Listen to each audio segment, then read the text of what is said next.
welcome back to the Rush Hour podcast, and we are going to be talking about various Yu-Gi-Oh topics for this one. This is just like things that you do to prepare for a tournament. Also, if you have any tournament rituals, what do you do in between rounds, whatever. So I am going to start the timer now. Okay, timer started. And yeah, so Eric, what do you do in terms of preparing for a tournament? Do you play the night before against your roommates that are in your hotel, or like do you do anything like that? 100% do not play the night before the tournament.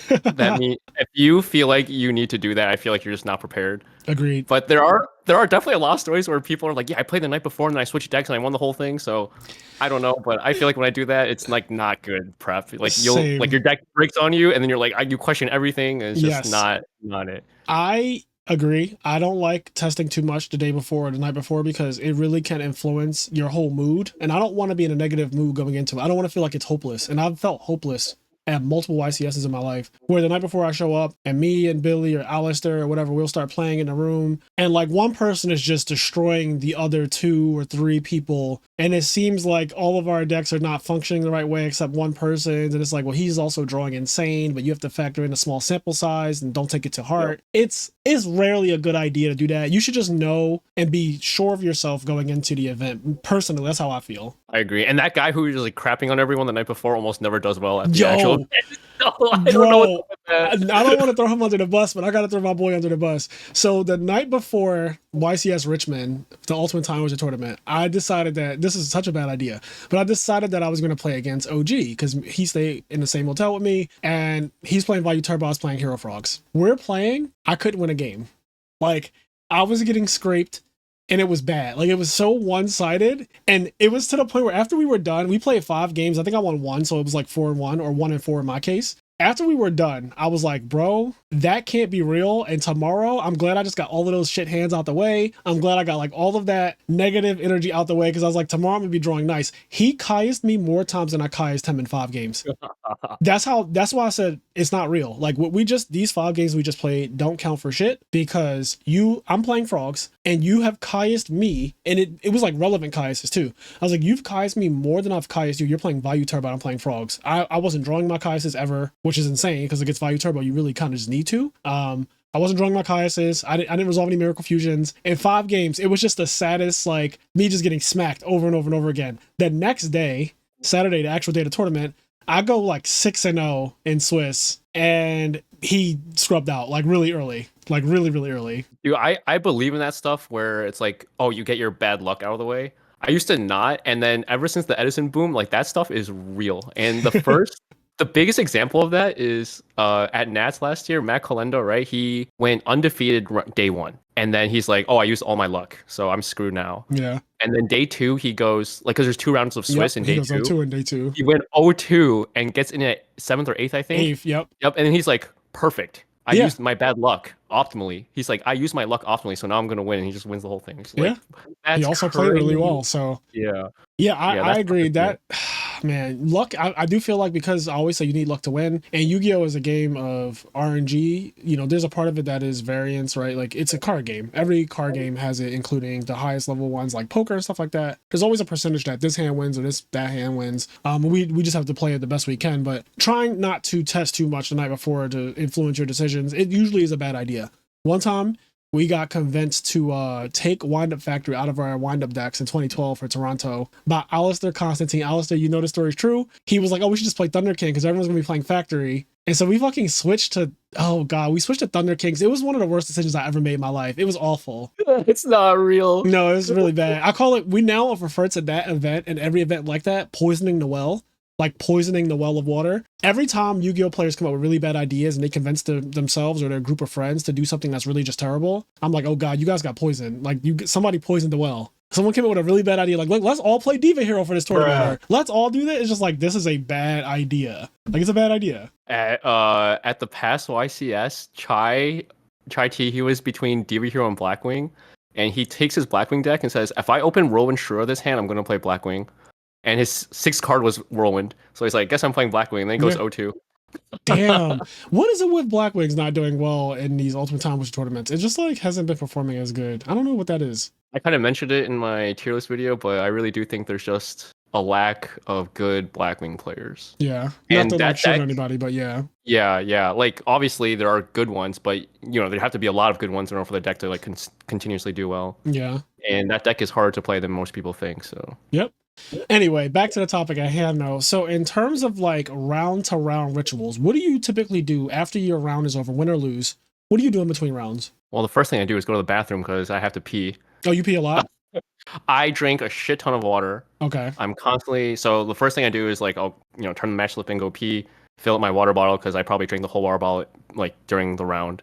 Oh my And God. yeah, Oh, you're dude, like you you're hydrated. no, I agree, but damn, you go hard. See, I'm not I pee maybe once the entire day. Like the whole day I might go to the bathroom one time. That's unreal. No way. Okay, you're Yeah, like in crazy. Indy, I went out of 8 rounds, I went to the bathroom once. Like that literally one time. No, that's disgusting. What the heck? Yeah, I can't imagine that. I literally have to pee like every round, and then Yeah, you drink so much after, water. yeah, I'm drinking a lot. And then after that, though, I will go scout the top tables to see like who's playing what. But Do you that's actually really about memorize it. what the people are playing and stuff though? Like, do you look at like this guy red shirt is playing zombies, this guy yellow shirt is playing Blackwing? Not until like a little later in the tournament, not like round like 1 to 3 Yeah, because it doesn't matter. probably. Tables are random at that point. Yup, But like, yup. let's But say like round 6 or 7, even round 5, I would say, because like there's only 6, 7, and 8 left usually. But no, you'll I look am not like instinctively, and I'm not like memorizing everyone's like right, this right, guy's right. playing this guy's, but I'm definitely just watching the top tables. Yeah, that makes Yeah. sense. I after a round is over, win or lose. So if I lose, naturally, right? Like I'm thinking about what happened. So I try to just focus on that and think if I could have won the game, because some games are not winnable and you just have to come to terms with that. Some games are only winnable in hindsight, which is also a thing that you have to come to terms with. Like don't beat yourself up over like, yeah, you could have done something ridiculously bad that would have won you the game, but it's like, bro, would you have done that? Like would you Yep. honestly have done that? So I try to think about what happened during the game if I lost. If I won, I typically don't think too much about it because I don't learn that much from winning unless it was something obscure. So I think about the match a lot if I lost, and I just kind of stay to myself. If I win, I go looking for friends. Like I try to see where my friends are. Now that you guys are my friends, your whole crew, I typically like look around and see if you guys are there, and I just kind of talk to people. I'm not the guy who says, "Guess what happened in my last round? Guess how I lost?" I fucking hate that. I'll just tell you right now. If you walk up to me and you start telling me how you lost, it goes in one ear and out the other. I'm literally ignoring you. I'll probably pull up my phone literally while you're talking and just start going like, I'm probably already on my phone, but I'll just be scrolling Instagram and everything you say just goes in one ear and out the other because I don't care. I think that's what I do too when I win or lose. But then when I do lose and I'm thinking about it and I can't like decide like if this like, oh, I lost because I misplayed or if I lost because, it's like a hindsight thing, like you said, I will typically rant to someone, be like, what do you think about this? Yeah.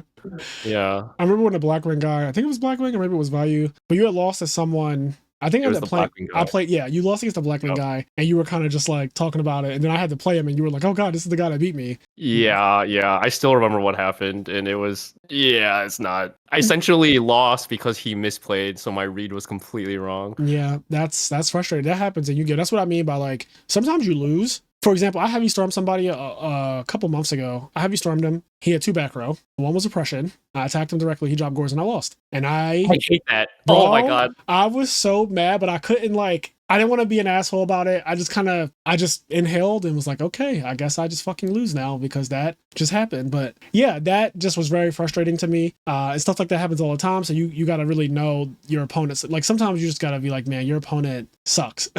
Like it's weird though, because it doesn't mean that every time somebody has 2 back row that if you cleared them, there's not a gores, because you don't know when the fuck they drew that gores, right? Like for all I know, Right. he set those 2 back row, and then the gores came later down the road, and it's like, well, it just was coincidental. Because decks that play gores also tend to play traps, right? Like that's just a normal thing. And you could absolutely have. So I don't want to say, because I also won a game recently in EWCQ where my opponent, I had 2 back row, he Icarus attacked my 2 back row and attacked me, and I dropped gores on his arm wing. And like I know he was mad because when the game was over, he just like left the duel, like he didn't say, and he just like left. Like I was like GG, and he just like left the duel. And it was really funny to me because I was like, oh, he's mad because I dropped gores on him after he cleared my 2 back row. But like I drew the gores, I think after I set the 2 back row, or maybe like I forget exactly what the scenario was, but however it happened, that can happen to you, and it's just like you just have to accept. In between rounds, what is your mindset? Are you thinking about next round? Are you just chilling? I try to actually take it one game at a time. and not think too much about the entire tournament. I think that you overwhelm yourself when you start thinking we're in round 3. I'm already X-1, I'm 2-1, and I need to win 5 straight and all that. When you start doing that to yourself, I think that you just ruin your mindset. I sit in front of all my opponents. I just pull out my map, pull out my deck box and my calculator case, say hello, and then just like shuffle my deck up, get ready, go through my deck. I always make sure I look at my side deck and my main deck and count them. Every single fucking round and every single game, you're going to see me literally count my main deck and my side deck. I don't count my extra deck, but those other two, I count them every time because you're presenting them to your opponent. And so if they're off, you get a game loss. So for me, I'm just like, I have to make sure that this is 41 for me. I have to make sure it's 41. I have to make sure it's 15. And then I also make sure that every card is supposed to be, like one time I almost started the game with 2 soul exchanges in my main deck because I sided into a soul exchange. Soul exchange is one of the only cards that I main deck and I side deck. Right. So you see where this could go wrong. It's one of the easiest cards for me to fuck up and leave it in. When I decide my deck, it's one of the easiest cards for me to leave in. So I almost started the game. I was like, oh shit, I have my second soul exchange in here. So I, took that out. But what about you? What do you, like in between rounds, are you thinking about the next round already? Are you thinking about like, what do you want to play against and all that? No, I'm not thinking. I also take it one round at a time. But I will say when it starts getting, when you're like X1 and there's like 2-3 rounds left, I do get a little more anxious. But I definitely don't try to think about, like, oh, I have to win like 3 straight. And then for presenting my deck, yeah, I will always just make sure my side deck is what it should be. I've never counted my main deck. Really? Do you power shuffle? Is that how you? No. I do 5 at a time. I spread 5. Spread 5. That's one pile of 20. Spread 5. That's another pile of 20 and 41. And I just collapse it all together. You do the Saito shuffle? There's no way. You've seen that video on YouTube? I know what you're talking about. I know how to do that. I know exactly what you're talking about. I know how to do that with piles of 3 or 4 or 5. I used to practice it. I don't use that shuffle in tournament. I think it looks intimidating.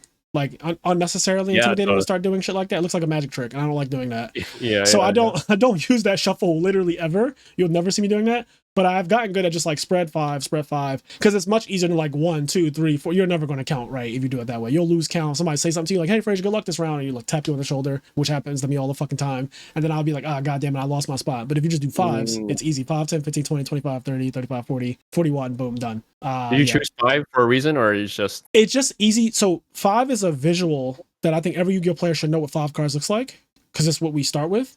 So like in every format, right? You always start with 5 cards and then like you draw to 6. So to me, 5 is such an easy amount to grab at the top of a deck because I know what it feels like and I know what it looks like. So when I look at all the piles, I can tell they're all actually 5 really quickly because your brain should by now be so used to seeing 5 cards. So just like that's the number that I chose because of that reason. But it's really quick. I need to count my deck though. Because like so much shit, I've just seen people get savage. I told you about the McCabe story in Barcelona, Spain, where like his opponent was like, "Can you count out your side deck?" And then McCabe was like, "Well, you count out your side deck," and the guy had 14 and he lost the match. I think that ruined me. That happened in 2012. That was 12 years ago. I think that ruined me forever. Like I'm always counting it before my opponent can say, "Hey, count out your deck," and I'm just like, "Oh god, here we go." So I always do it just in case somebody tries to shark. No one has ever tried this in the United States for me, like against me. But since I went to Europe and that happened, I can't not think about it. My very first SJC as a kid, someone asked me to count my side deck. Like Damn. SJC, like 2000, like I don't know, 8 or something. It was a Teledad format, and he asked me like, that never happened to me before, and I was like, oh my god, what's happening? It was my first SJC, first big tournament. I'm just a little kid, but yeah.